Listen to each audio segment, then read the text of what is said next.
Welcome to the Liz Wheeler Show. Dr. Fauci is blaming us for why he covered up the COVID lab leak theory for the past 3 years. Not he, but the Biden administration is finally admitting what we have known for literally 3 years, that COVID-19 leaked from the Wuhan Institute of Virology. Fauci's blaming us for why he denied this, why he called this a conspiracy theory. Ha ha ha. We are going to talk about that tonight. We're also going to talk about what's coming next in the January 6th saga and what this has to do with Fauci's denial of the lab leak theory. But first, a little bad news. The bad news is, this is actually a little addendum to a show we did last week. You'll remember we talked about the pandemic treaty, the World Health Organization pandemic treaty that they were negotiating in Switzerland. Well, unfortunately, the member states of the World Health Organization have reached a consensus. They're signing on to that zero draft. And that includes the Biden administration. Biden is signing the United States onto this World Health Organization pandemic treaty, and it's awful. We did an episode last week reading through the document, looking at exactly what it does, what control it gives the World Health Organization over future policy, future political policy domestically here in the United States in the event that the World Health Organization declares a pandemic emergency. So it might seem, oh wow, that's a lot of authority for, first of all, someone who's not part of the United States, and yes, it is, but also the World Health Organization is both the one who declares a pandemic emergency and the one who tells the United States and countries all around the world what policies they should use to combat this pandemic. The Biden administration has signed on to this. This is very bad news.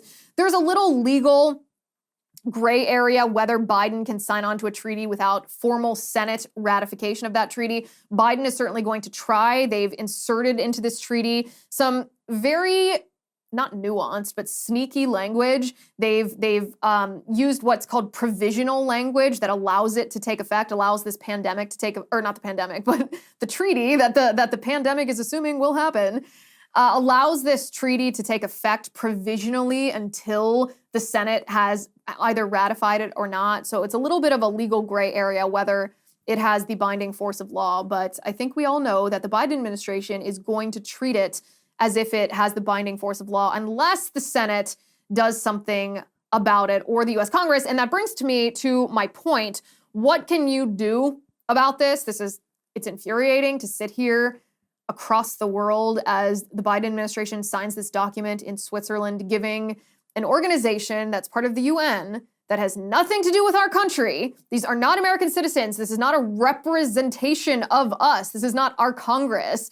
Gives these people, these global elitists, power over our lives, our businesses, our churches, our speech, maybe lockdowns, vaccines, masks, all of the other pandemic interventions that the World Health Organization recommends. What can you do about it? That is the good news. Part of this bad news is there are a couple things you can do.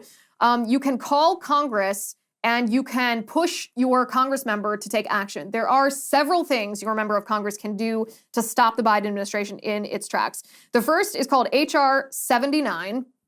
H.R. 79 is the World Health Organization Withdrawal Act. It's exactly what it sounds like. We in the United States are the third biggest funder of the World Health Organization. After Germany, who's number one, and the Bill and Melinda Gates Foundation, number two, then comes the United States. Without our money, the World Health Organization ceases to exist in its current form. We are the ones that give it its lifeblood. We are the ones who have a controlling seat at the table, and we shouldn't be part of this organization. The World Health Organization is run by Dr. Tedros, who was handpicked by the Chinese Communist Party, who is a tool of communists who wants the same things that Klaus Schwab wants for the world, wants for the globe, wants for our country. And we can stop the World Health Organization if your member of Congress is pressured to vote for the WHO Withdrawal Act. There's also another a piece of legislation in the Senate. It was introduced by Senator Johnson. It is called the No World Health Organization Pandemic Preparedness Treaty Without Senate Approval Act. And it is also self-evident. It is self-explanatory. It's exactly what it sounds like. It forces Biden to bring this pandemic treaty before the Senate for ratification because that's constitutionally what he's obligated to do, but what he's trying to bypass. So what this this legislation would do, this piece of legislation would force the Biden administration to bring that treaty to the Senate, and hopefully the Senate wouldn't ratify it. Although when Senator Johnson introduced this bill, only 17 of his Senate colleagues signed on to this. So perhaps it's an iffy gamble. Perhaps the Senate, which is split evenly, right, with the Democrats having just a slight advantage, perhaps Republicans would defect and vote with the Democrats, but it would still be a good thing to bring this up for a vote, because then at least you and I would know which Republican senators are squishes and which Republican senators understand the reality of the political enemy that we face in the World Health Organization. There's also one other piece of legislation. It's HR 419, and it is called the No Taxpayer Funding for the World Health Organization Act.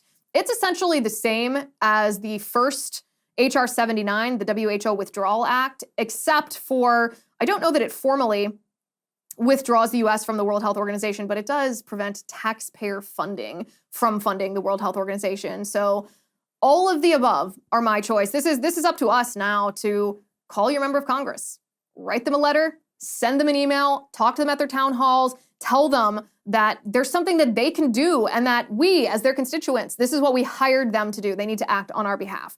So a little bad news that the Biden administration signed on to this, but good news that there is something that we can do to prevent that. So now let's talk about, we're going to talk about Dr. Fauci. We're going to talk about Biden's Department of Energy declaring the lab leak theory to be probably the origin of COVID-19. And we're going to talk about what this has to do with January 6th and the video footage that we are all eagerly awaiting to see. So let's get to it.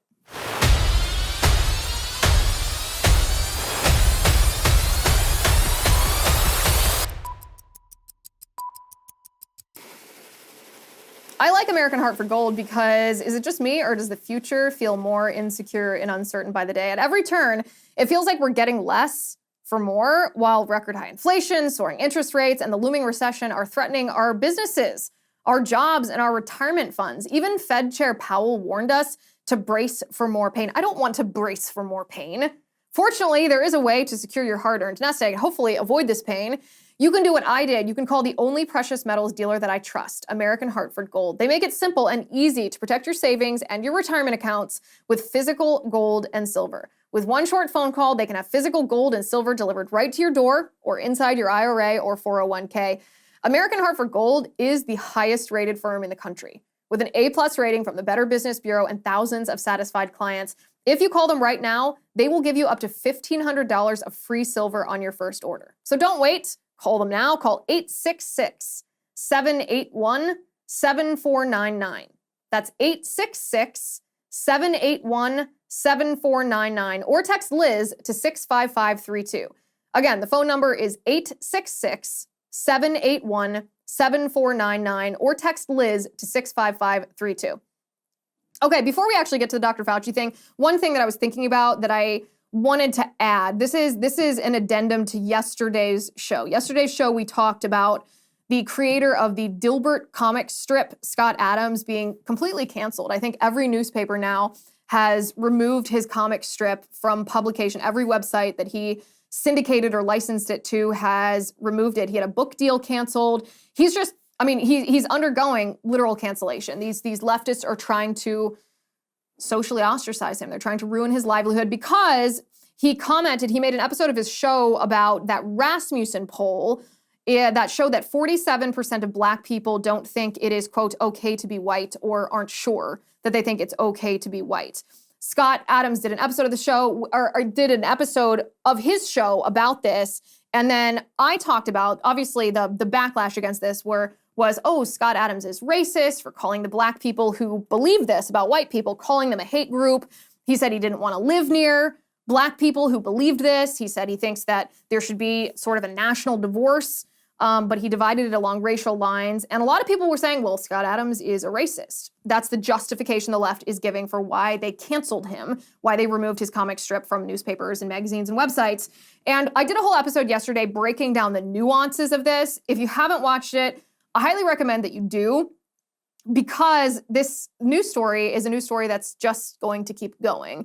This is not going to end, and it becomes more convoluted every layer of news story that's piled on top of it. So if you want to know the original thing Scott Adams said and the breakdown of whether he was right, whether he was wrong, whether he's racist, whether his diagnosis is correct, whether his prescription is correct. Highly recommend that you watch that episode. The one thing that I wanted to add is a little breakdown of the poll itself. This was actually a conversation I had earlier today with my husband, who asked me, someone else had said something to us about, oh, is this a real poll? Is this number actually true? And I had said, that's the Rasmussen poll. Like, supposedly, yeah, it's true. And after this conversation, my husband said, oh, what is the methodology on that poll? Is this a legitimate poll? And I said, well, I assume so. It's from Rasmussen. They're usually pretty reputable. But it caused me to pull this poll up and look at the methodology because it's a good question. It's a good question. There are some polling places that are more credible, more reliable, more accurate, more good faith than others, but a poll is a poll. So I dug up this poll and looked into it, and what I found was kind of interesting, so I thought I would share it with you. This poll itself was conducted, this survey was conducted of just 1,000 people. So that's a pretty small sample of people in our country. And of these 1,000 people that were asked the question, is it okay to be white? 13% of the people who were questioned were Black. Now that obviously is the percentage. 13% of the American population is Black. So that's why they asked 13% of these 1,000 people, because they wanted it to be representative of the percentage of Black people in our country as a whole. But 13%, do the math here, 13% of 1,000 people is just 130 total Black people. So in this entire poll, only 130 Black people were even asked this question, which means that 47% of 130 means that 61 Black people answered that they disagreed that it's okay to be white, or they were not sure. Now, maybe you're surprised when you hear, oh, it's only 61. They're making this sweeping generalization about Black people across our entire country based on the answer that 61 Black people gave. And that's a valid point. It's actually a really good point to discuss because I would say two things about this. First of all, I would say this is both problematic because it is hard to make an extrapolation for the entire country based on what 61 people said. However, this is also very typical of polls. So the methodology in this particular Rasmussen poll is not different or corrupted in a way that skews or biases the outcome any differently than any other poll that we believe or that we operate, that we sometimes believe. I know on this show, we're kind of skeptical of polls, but it's both problematic in the big picture, but in the small picture for this poll, there's no reason why we would discount this poll just because it has a small sample size if we're also not discounting every other poll that has sample sizes this size, which is basically every other poll. So what the question that I find the most interesting, and this is a question that was not answered in the methodology information of the Rasmussen poll, is these 61 Black people who answered that they disagreed or not sure about the statement, it's okay to be white. Who are they? Who are they? Like, is this an accurate representation of the diversity of thought in the Black community across our country? Or is this like 61 brutal murderers that are all incarcerated right now? Because the who it is of these 61 Black people who made this statement significantly impacts whether or not this poll is biased, and therefore whether this poll could be an accurate representation of an ideology that's embraced by a larger portion of the American Black community at large, right? That matters. This really matters, this question of who are these Black people, because who are these individuals, I should say, who answered this, because who they are could either create bias or not create bias. And maybe, by the way, the answer to this question wouldn't change anything. Maybe we would find out that these 61 people who answered this are a pretty good representation, age-wise, socioeconomic status-wise, career-wise, criminal record-wise, all the different factors that can add bias or not to a survey. Maybe we'd find out, no, this is actually pretty representative, or maybe we'd find out that it skews the outcome of the poll. I don't know. It would be interesting to hear Rasmussen answer this. It is worth noting, though. It's certainly worth noting. So either we change the way that we do all polls in politics and make it a much bigger sample size, or not, but it's a little disingenuous to selectively discard this particular poll or any particular poll based on the sample size, but allow other polls on other topics with the same sample size to stand and pretend that they're credible. Can't have it both ways here. The other thing that I wanted to add to this is the reason that so many people, when they hear this number, are both shocked, because they should be shocked, but also the reason that so many people are willing to believe this number, to think, okay, that sounds credible based on my experience, is not because there are racists that are the majority of people in our country are racist, or white people are racist, or Republicans and conservatives are racist. It doesn't have anything to do, the belief in this poll, or the willingness to believe this number doesn't have anything to do with racism from the people who are hearing about the number.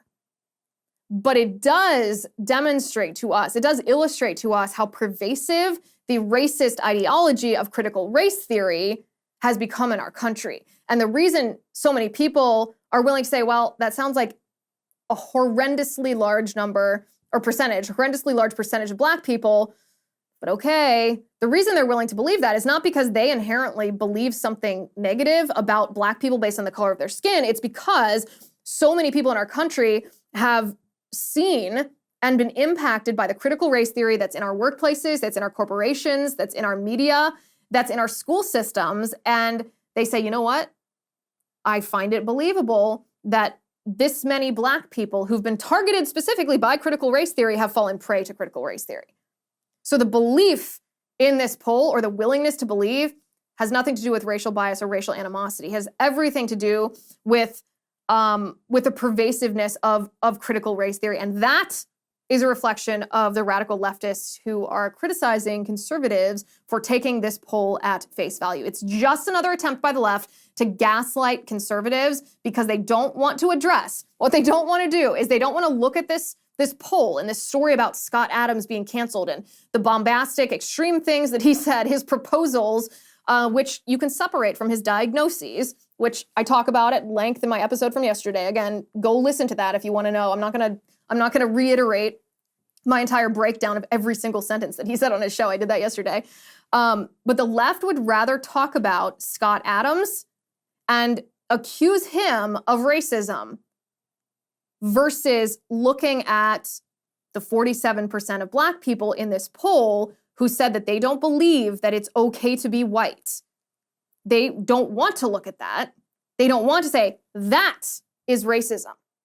That is a racial inferiority or racial superiority ideology that's toxic. That's poisonous. And so what the left does is they try to gaslight us instead and be like, oh, you didn't look at the methodology of this poll. Is this actually accurate? And they'd rather pretend that Scott Adams is racist. So I wanted to add on to that before we get to the Fauci stuff, which we are now going to talk about. But first I want to talk about Genucel. All of the news that surrounds us constantly can be kind of heavy. It can be kind of depressing. I know we try to make it a little more fun in this show, but still, it can make us feel like we've aged 10 years just hearing about this stuff day in and day out. I know. I'm immersed in it every day, all day. And I know I need help to make sure that it doesn't show up on my face. That is why I love Genucel.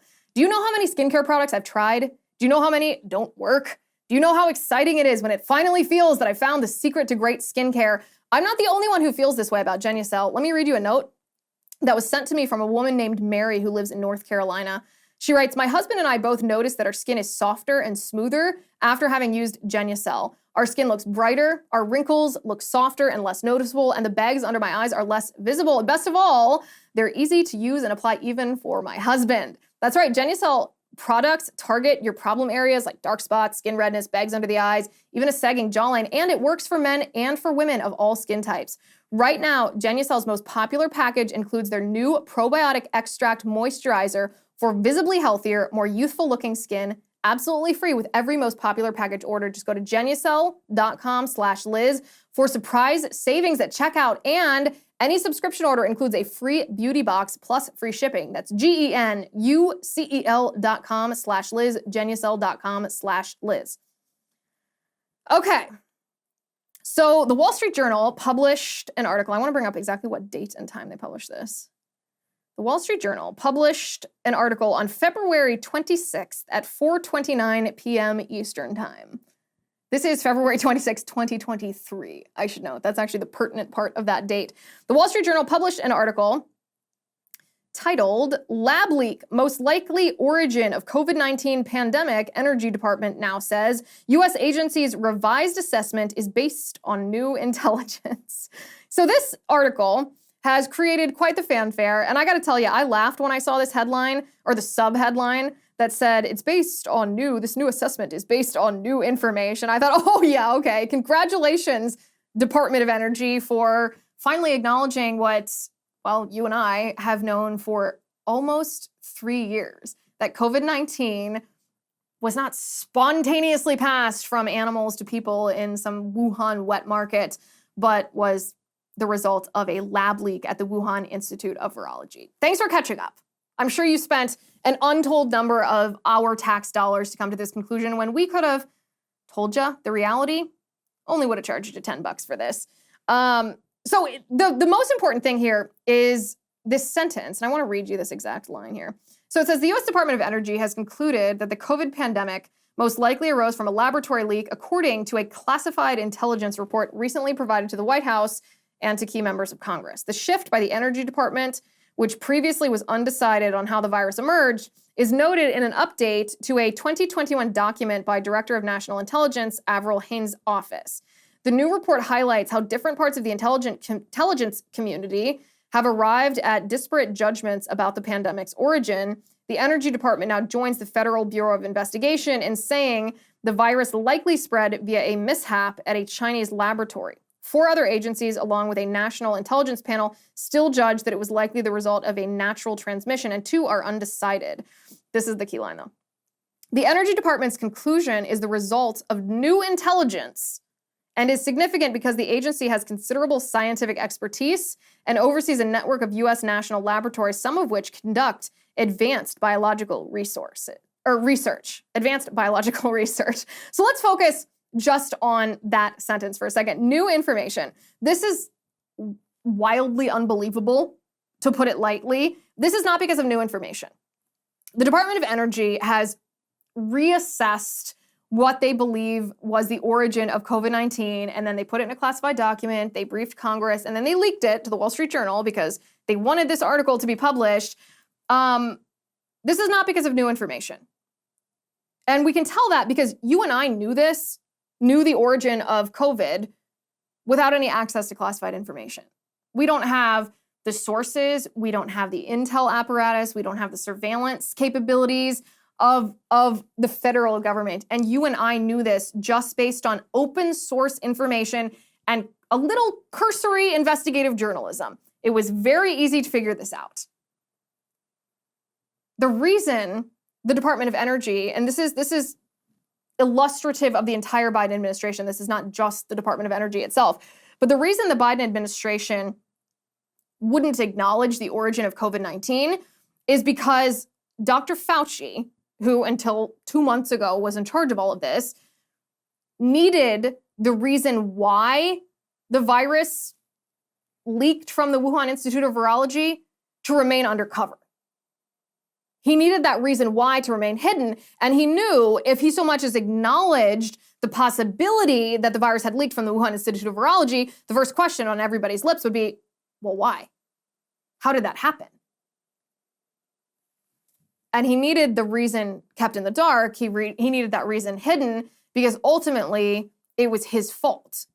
No, he wasn't at the Wuhan Institute of Virology conducting these experiments himself, but he was funding them.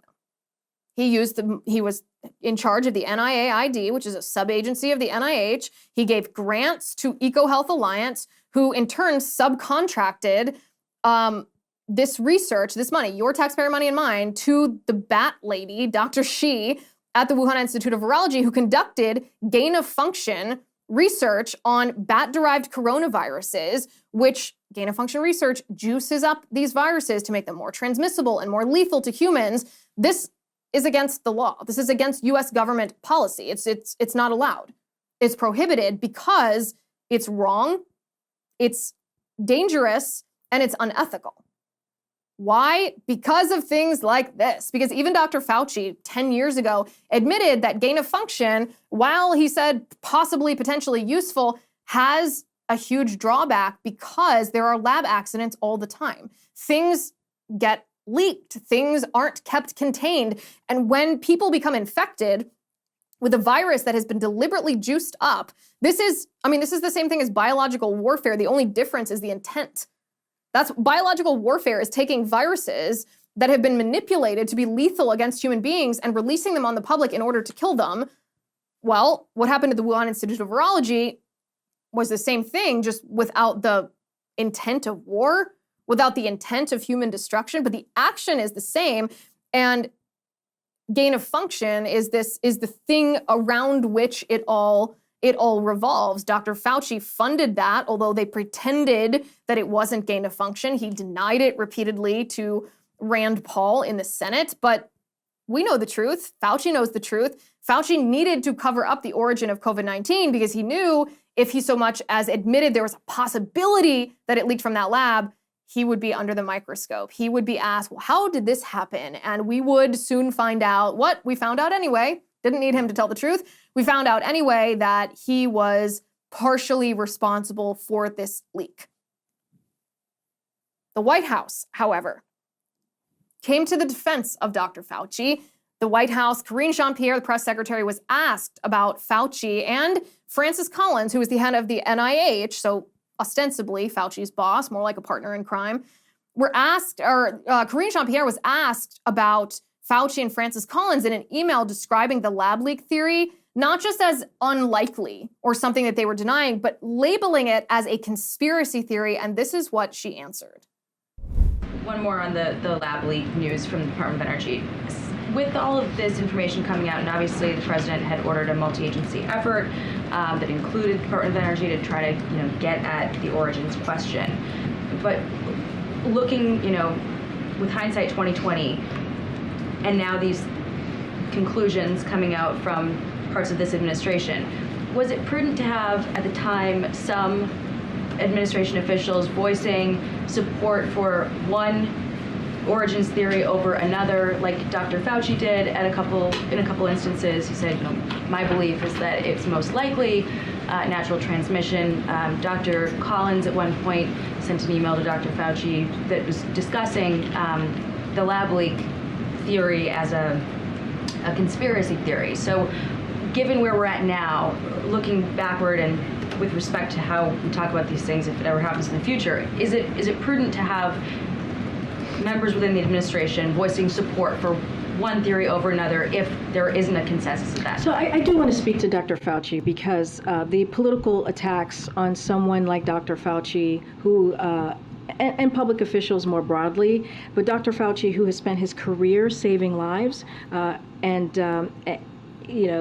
it was the AIDS epidemic or as we are just coming out of this COVID, this once-in-a-generation pandemic, these attacks have been counterproductive. They have not been helpful.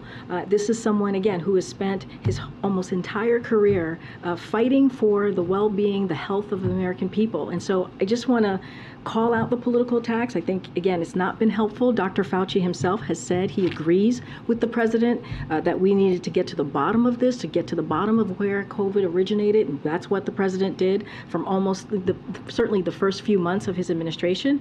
And we have been grateful. Again, we have been grateful to Dr. Fauci's wisdom. We've been grateful to Dr. Fauci's advice during the COVID response. And we have been very, very clear here. We need to know more. We need to get to the bottom of how COVID-19 originated, and so that is why the president directed his IC and his intelligence community to get to the bottom of this. And so I'll leave it there.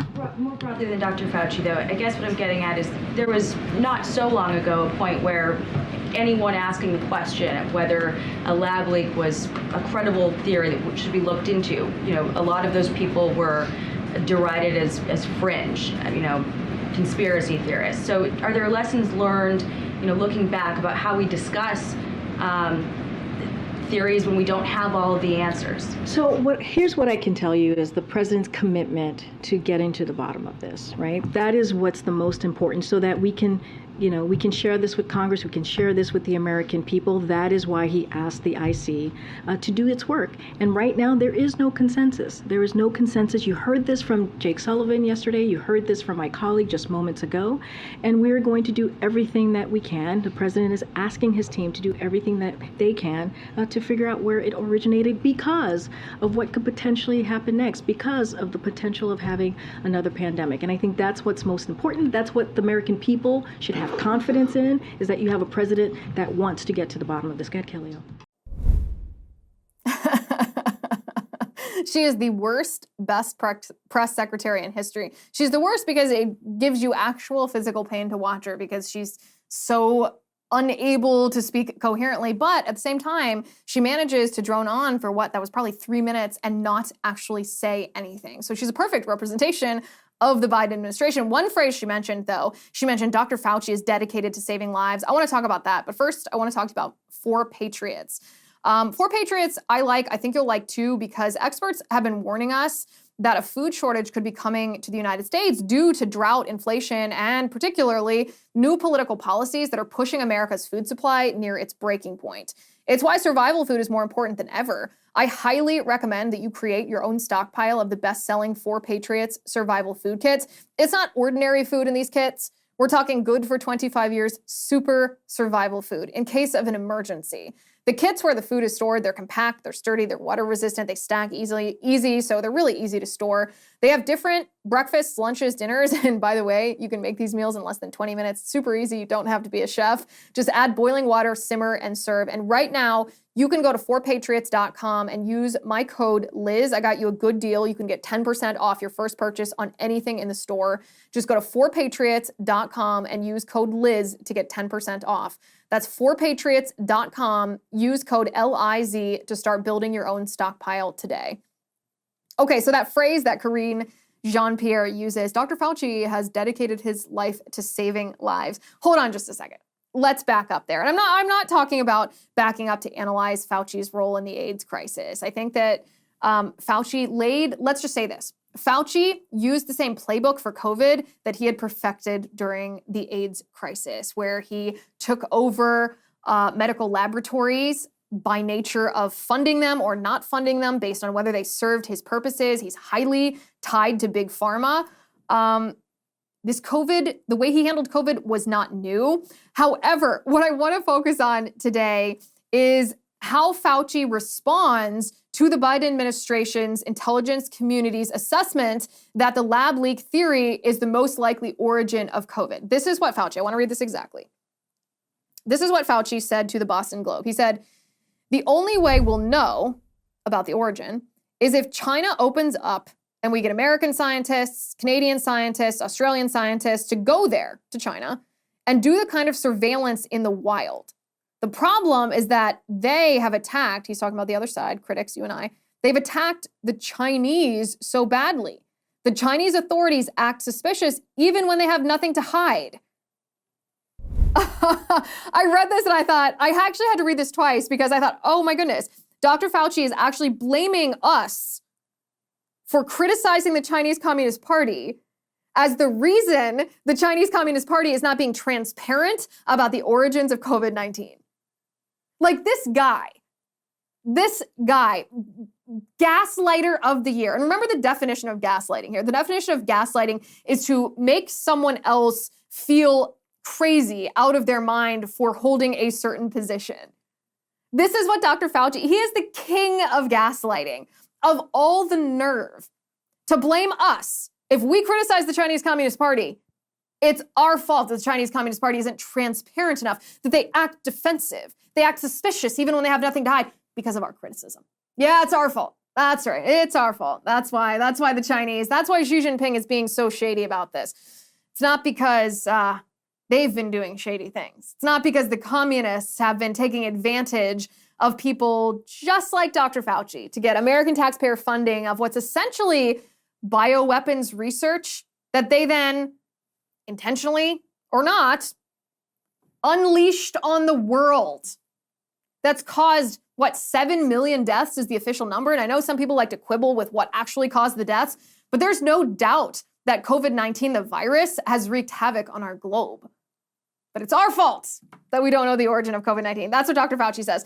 And this is interesting, this gaslighting, this blame, Dr. Fauci pointing his finger at you and me, this has become it is becoming, watch this unfold before your very eyes. This is becoming the prevailing narrative from the left. An MSNBC host by the name of Mehdi Hassan is not blaming critics of China for why we don't know the origin of COVID or why the left refused to even consider the lab leak theory. This MSNBC host is blaming critics of Fauci. This is what he tweeted. He said, "The simple reason why so many people were not keen to discuss the lab leak theory is because it was originally conflated by the right with Chinese bioweapon conspiracies and continues to be conflated by the right with anti-Fauci conspiracies. Blame the conspiracy theorists," he said. Then he says, also, ask yourself why so many people on the right, lay people, were obsessed with this one specific aspect of the science of COVID, which by the view is still not the majority view among scientists. Was it because of their scientific curiosity? LOL, he says. Let's take a moment and answer that question, because that question, he actually, I think accidentally, I don't think he realized that he was asking a very pertinent question. Why were so many people on the right, why are so many people on the right so insistent that we identify the origin of COVID-19? Because identifying the origin of COVID-19 isn't going to help us find a cure or a treatment or even a mitigation. I understand that there's a priority in an outbreak of a virus to work on stopping it instead of saying, well, how did this happen? But the reason so many of us understand the importance of identifying the origin of COVID-19 is because we understand the corruption that underlies it. We understand that this should not have happened. And it's not just the Chinese communists that unleashed this on us. This happened as a result of Dr. Fauci's deliberate political and profiteering motives and behaviors. That is why the right has single-mindedly forced the Biden administration, agencies, and intelligence community to actually admit what we have long known to be the most likely reality, that COVID-19 leaked from the Wuhan Institute of Virology, that it was a tampered with virus, perhaps subject to gain of function, juiced up, made more lethal, more transmissible among humans by scientists who got the money to conduct these experiments from Dr. Fauci. That is why the right, but according to this MSNBC host, the reason the left was so hesitant to even consider this is because they didn't want to believe anything that the right said. They didn't blame the conspiracy theorists, MSNBC says. That's the reason that he and so many others were too stupid to see reality, too biased by their political ideology to see what lay right in front of their own eyes. So Fauci says it's our fault for criticizing China, and MSNBC host says it's our fault for criticizing Fauci. It's not their fault. It's not Dr. Fauci's fault. It's not the Chinese Communist Party's fault. It's not the Biden administration's fault. It's not even the Trump administration's fault for elevating Fauci. None of that. It's your fault. It's my fault. I found this to be extremely interesting for two reasons. First of all, when I read this, I thought, well, I'm genuinely curious. Looking back on the past 3 years of COVID-19, I'm genuinely curious in an analysis of what exactly in the past 3 years has the left gotten right about COVID-19. And I guess that question comes hand in hand with a little self-reflection. Those of us who have been lockdown skeptics and have wanted to trace the fatality rate from the very beginning and wanted to find pharmaceutical interventions that maybe were pre-existing and that were effective. Those of us who, well, have been right, have we been wrong about anything? As we compare, it's a fair question, right? It's a fair contrast. If we're analyzing whether the left has been right about anything, we should analyze whether we've been wrong about anything in the last 3 years. So I did a little self-reflection. Have I been wrong about anything? Not from a sense of being prideful, although I am proud of how I analyzed the studies and the science and the practicality of all these different political policies, the information, the data, and the science that we had to come to the conclusions that I have held since the very beginning of this pandemic. That's something that I feel is an accomplishment. It's an achievement. It was difficult. There was a lot of criticism, and I am proud of that. But being proud of something is different than being prideful about it. So I don't say this from a place of, oh, I'm bragging. Oh, I'm giving myself a pat on the back. No, I'm objectively looking. Well, was I right about things? Did I do this well? Are there areas that I need to improve? Did I get anything wrong? And there are two things actually in the past 3 years that I was not correct about. The first was for about the first week of the COVID-19 outbreak, I thought face masks had some effectiveness against respiratory viruses like influenza or COVID. We didn't have any studies at that point testing masks against COVID-19, but there were some meta-analyses of masks against flu that appeared to show that they had some efficacy. So for about a week, I said, yeah, I mean, masks seem to work, so go ahead and wear them, although I obviously did not agree at any point with any kind of mask mandate. When, however, the data showed that that was not the case, I followed the data and said, nope, doesn't look like that's the case. So my policy position changed on that. That was a position that I held at the very beginning of the pandemic for a very short amount of time that I changed when the data changed. And I'm proud of that. I'm proud that, oh, you know, I can follow science and not some ideological commitment to something. There was also a viewpoint among some people who were, I call them COVID skeptics, but it's more like the government response to COVID skeptics, who said that natural immunity would prevent any reinfection, and that turned out not to be the case. There was some substance to the idea that if you got the alpha strain, and you didn't get it again, or if you got the Delta strain, you didn't get it again. But at this point, you know, the Omicron variants, the subvariants, you can get them multiple times. So that wasn't correct. That's people on our side. There's a couple of things that we did not get right in the last 3 years. But then you look at the other side, the left, the Faucis, the MSNBCs. Were they right? The Biden administration, the Department of Energy, the CDC, the NIH, all these people, were they right about any of the policies, any of the pronouncements, any of the advice that they gave or that they imposed on us? So I want to kind of go through this list, starting out with a fatality rate. Nope. They told us at the very beginning, the World Health Organization actually told us at the very beginning that the fatality rate of COVID was 3.6%. That wasn't even kind of close to true. Absolutely false. They were not right about who was at risk. They presented COVID-19 as if it posed an equal risk to everybody, all ages, all different kinds of comorbidities. That turned out not to be true at all, that children were barely at risk at all. Elderly people were at risk. People who are obese were at risk. But unless you were elderly, obese, or had a serious comorbidity, then it was not equally distributed. The risk was not equally distributed. Asymptomatic spread, nope. The left was wrong about that. They told healthy people to stay home. They quarantined healthy people. That turned out to be totally absurd. Ventilators, this was a widespread hospital intervention for people with COVID-19 at the beginning. And it turned out that hospitals later said, listen, we did that because we were afraid of the respiratory droplets that would have been breathed into the air by these COVID patients, because they thought that those respiratory droplets in the air would have caused doctors and nurses to get sick. So they put people on ventilators, even though that turned out not to be a protocol that was effective. And actually, a lot of people argue that that was an extremely harmful intervention. They were wrong about that.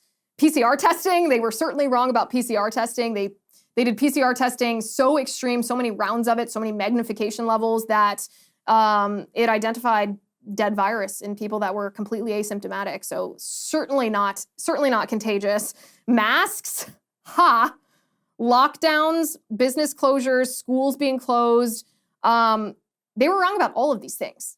Every political intervention, they were wrong about the spread of COVID-19 outdoor, closing down beaches, closing down sidewalks or walking trails, making people mask outside, banning gatherings outdoors. They were wrong about, in restaurants, putting that plexiglass barrier as if that would do anything.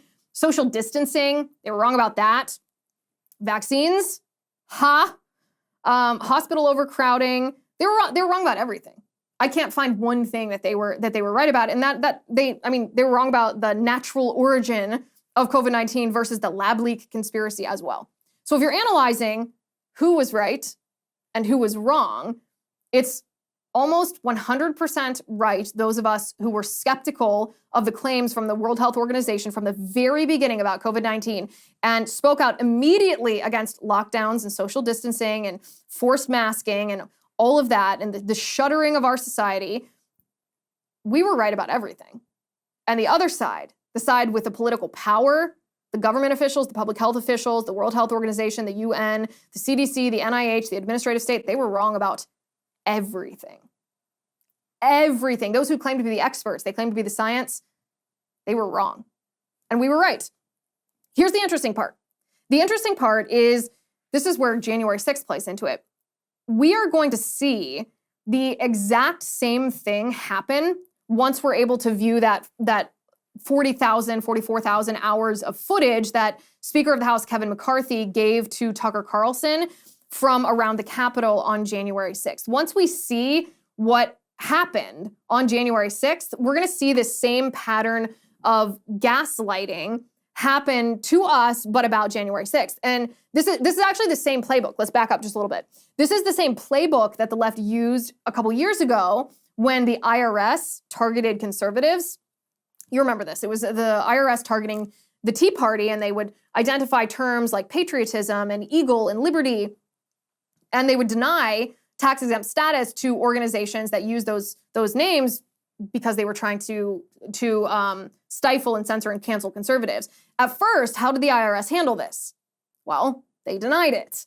They blanket denied it. But then when the evidence became so clear and so obvious that this had happened that no one believed the denial of the IRS changed their tune. They said, well, this did happen, but it wasn't institutionally endorsed. This was just some rogue employees. I think it was rogue employees out of Cincinnati that they blamed for this. But they denied institutional coordination or institutional knowledge of this, right? And this is the same thing that happened with COVID-19. They denied it at first. No, this couldn't have leaked from the lab. Conspiracy theorists. No way. This was natural origin. But then when it became so obvious and so clear that the reality of the thing was, COVID-19 most likely leaked from the Wuhan Institute of Virology. We've all known this for years. Congratulations on catching up to us with all of your classified intelligence. Then they said, well, it might have, but the reason that we couldn't admit this was you.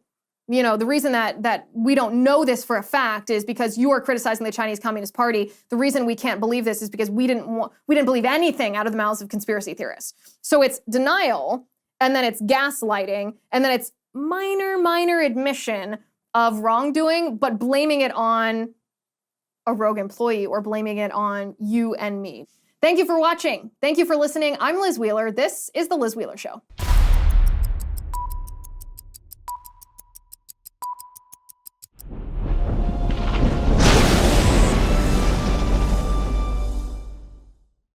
If you haven't already, give this video a thumbs up, hit the subscribe button below, and ring the bell to make sure you never miss a video.